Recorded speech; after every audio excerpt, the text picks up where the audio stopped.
Hi Quilters, it's Margarita. I would like to show you today my design wall. I've got a couple of them. I lucked out. I have a couple of blank walls in rooms that aren't used very often, and so I just decided to put up two design walls, which is, I got a lot of quilts to make and a lot of planning to do, and it really helps me a lot to have a design wall, which is really nothing more, for me anyway. There's lots of design walls out there, lots of ways to make them. This is how I make mine. I've been doing this for quite a few years now. I buy fleece fabric, and it comes in 60 wide, so 5 feet, folded over on the bolt. When you buy fabric on the bolt, it's usually like this big, but the fleece is big. And so I buy that fleece, and I usually buy about 3 yards of it.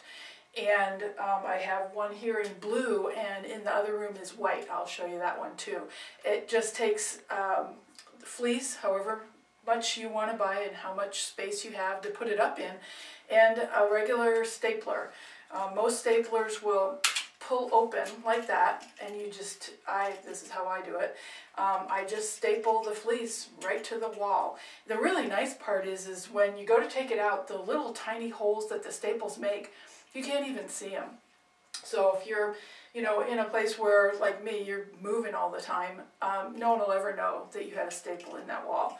I love that part. So here you can see my blue fabric. Let's go take a look at the white fabric.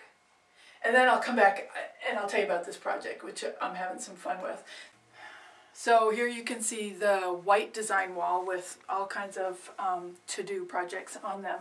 And again, just, take your fabric and smooth it. And if it's one layer of fabric, it'll stick. 1 or 2 layers, pretty easy. This is actually foundation piece, so it's 2 layers of fabric, and it still sticks just by smoothing it out with your hand.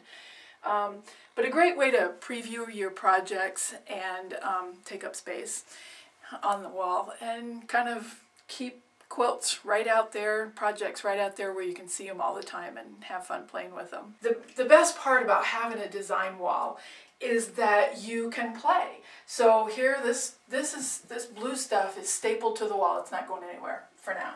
And only about 6 or 8 staples holding this whole thing up. Maybe 1, 2, 3, 4, 5, 6, 7, 8. 8 staples, that's it.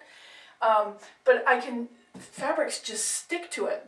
This is not pinned. This whole yardage, which is probably about 2.5 yards of regular batik fabric, is just smoothed out. You just put it on the wall like this. Let's see if you can see right here. Just put it on there and go like that, and it sticks. So you can play with your settings. That's what quilters like the best, is be able to play. It's just a big game. You can play with your settings. So I've got these up, I can take a look, I can stand back, and I can see, I don't want these two next to each other.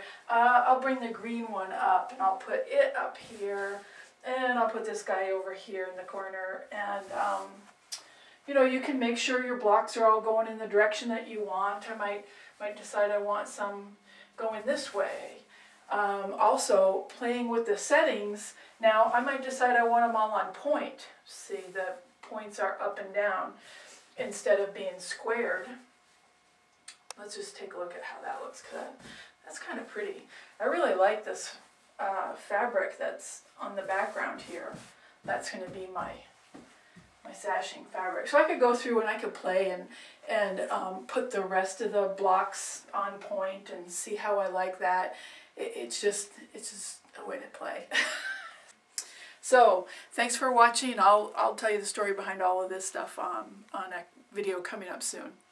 Thanks very much for watching. I'm Margarita.